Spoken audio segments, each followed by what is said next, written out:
Sydney, January 1959, a city gripped with test match fever as captains Peter May and Richie Benaud walk out before a crowd of more than 30,000 people who watch as the Australian captain starts another chapter of cricket history. The coin spins, and for the third time in the series, May's call of tails is correct. England will bat, and on the scoreboard the names of the Australian team are placed in the fielding frames. In goes Burke, and on come the players themselves. The selectors leave out Simpson from the original 12, and West Australian Keith Slater is playing in his first test match. England has omitted Watson, and Trevor Bailey comes out to open the innings with Arthur Milton, who passed a fitness test before final selection.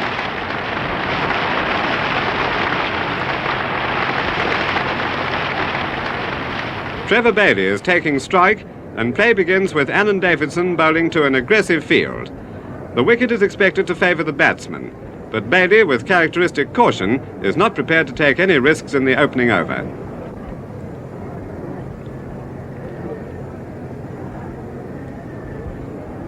Davidson completes a maiden over, and on the changeover, Norman O'Neill is moved into the leg trap, while Arthur Milton at the batting crease looks down the wicket where Ian Meckiff is loosening up. Meckiff is the centre of controversy over his bowling action, and his opening spell is carefully watched by Milton and spectators alike.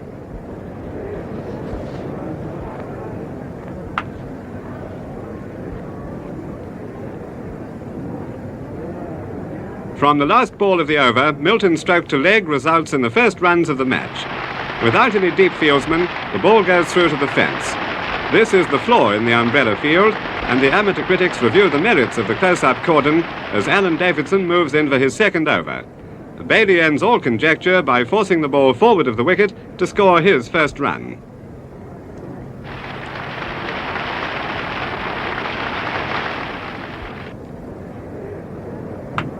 Arthur Milton takes another single off the last delivery to take the score to 6. From the other end, Ian Meckiff, lacking direction, gives both batsmen the chance to add to the total.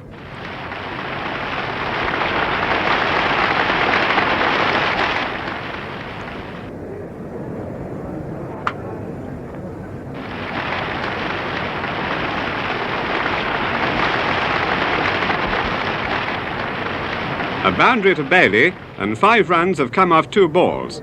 The score moves to 11 as Meckiff, still bowling down the leg side, hits the batsman on the pads, and the score goes further ahead as 4 leg byes are recorded.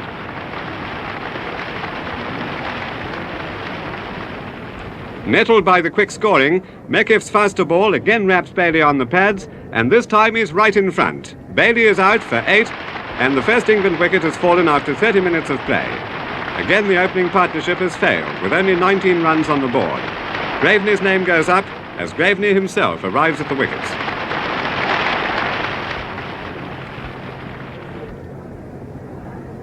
The tall batsman opens in forceful vein, and his quick sequence of run-producing strokes raises the hopes of the England supporters, who look to Graveney to recover lost ground.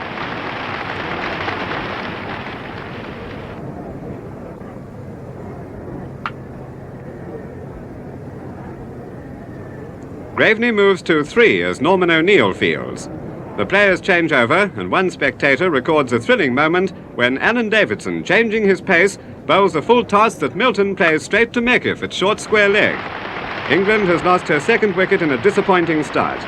Both the opening batsmen scored 8 runs, and a dejected Arthur Milton leaves the field to make way for Peter May.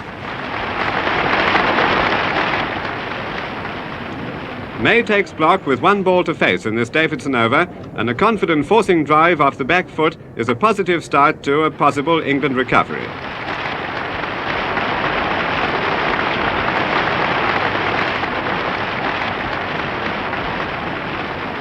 Enter Peter May and exit Alan Davidson after sharing the honours of the opening spell. On comes Richie Benaud with his leg breaks to receive a royal welcome from the majestic Graveney.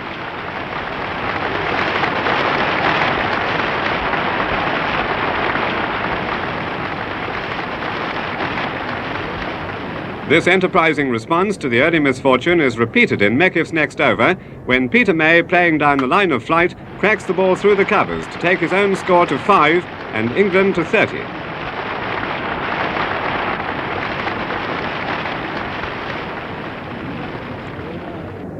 The willingness to play strokes confirms May's statement that England will make a bold bid to retain the Ashes. This is entertaining cricket, with clever bowling revealing signs of fallibility in May's efforts to force the pace. But enterprise deserves a high degree of luck, and England's score goes steadily ahead.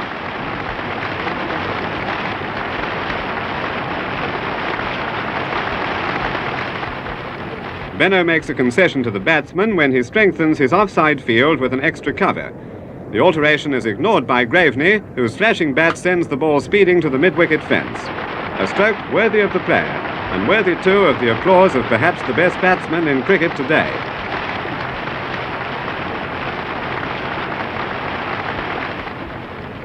The score at lunch is soon increased on resumption when a Benno full toss is forcibly driven through the leg side field. The England total passes the half-century mark, and May goes on to 15 as a result of the boundary. The next ball completes Benno's over, and the England captain is able to retain the strike.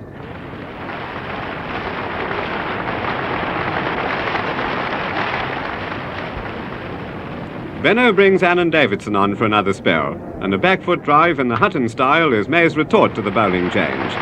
This is another 4, and the Australians are getting concerned about the trend of play. The wicket is easy-paced, and the bowlers realise that May can dominate the scene if they begin to lose their accuracy.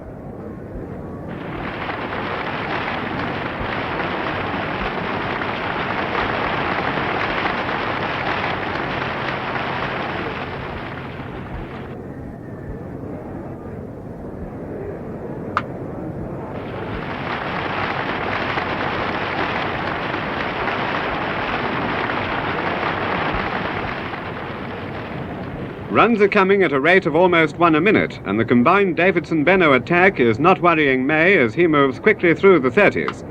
This single gives Graveney the strike, a Graveney who has accepted a secondary role while his captain has kept the runs coming along.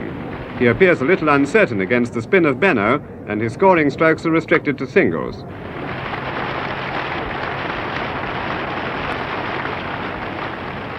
The near-capacity crowd gives Keith Slater a good welcome as he moves into Graveney.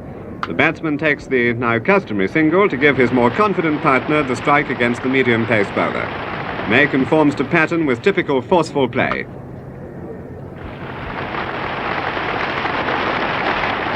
The batsmen appear to be laying the foundations of a big score, but Slater's next ball is hit low to Mackay, forward of point, and May is out for 42.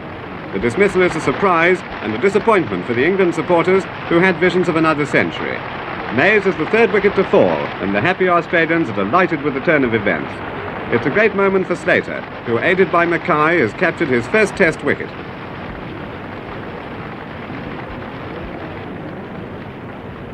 Colin Cowdrey comes in, Richie Benno comes on, and Tom Graveney comes out of his shell.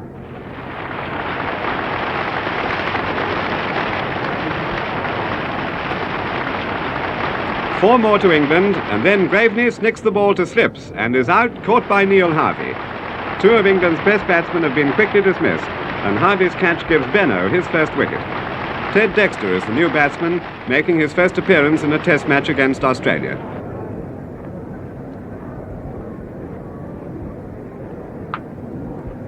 Dexter's first run comes from the last ball of the over, and the crowd cheers his effort. The applause changes to a different note when Keith Slater traps Dexter leg before wicket off a ball which the batsman doesn't try to play. Dexter is out for 1, and half the England side is out. Only a meagre 7 runs have been added for the loss of 3 wickets as Sweatman joins Cowdrey.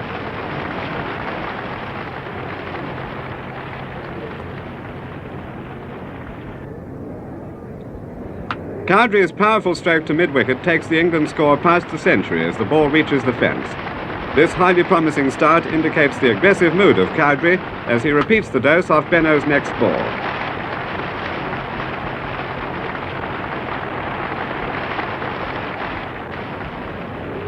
This counter-attack is sustained when the West Australian Keith Slater bowls, and the little man from Surrey sends the ball to the fringe of the outfield with Ian Meckiff at his top, scurrying to prevent a boundary. He succeeds in stopping a 4, but the batsmen have crossed for 2. All the spectators wish that Sweatman could go on forever, but their eyes go pop when Richie Benaud almost removes their champion. Sweatman is deceived by flight, but the snick falls just short of Harvey.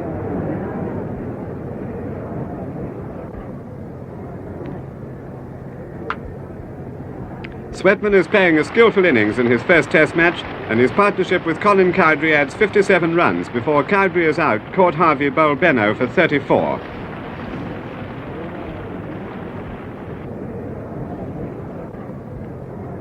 Tony Locke launches a belated assault on the bowling in a hard-hitting, entertaining knock.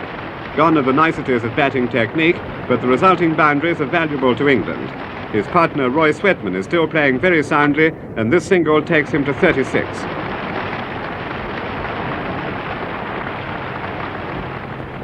Locke enjoys some luck in his crude but effective method of scoring runs.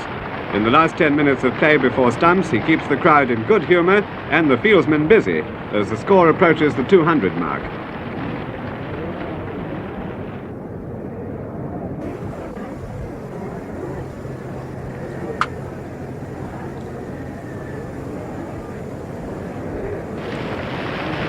A boundary rounds off the first day, and Saturday dawns a gloomy day with heavy rain falling throughout the morning to delay the start of play.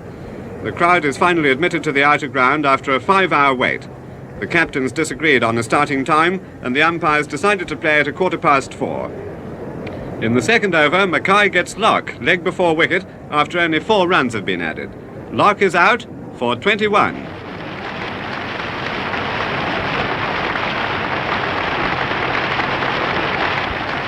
Seven England wickets have fallen, and the critics share the view that the end is drawing near. But Sweatman is still showing a lot of fight, and his single off Mackay takes the total to 200.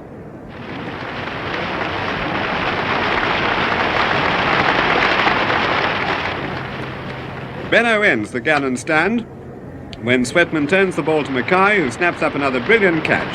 Sweatman is out for 41 after a grand fighting innings. The end comes soon after when Benaud entices Truman to swing wildly and sky the ball into the covers, where Burke gets under the ball to take the catch. Truman had enjoyed a few overs of fireworks to add 18 quick runs.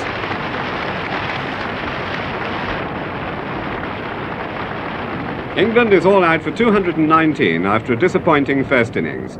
For Australia, Benaud is the outstanding bowler with 5 wickets to his credit.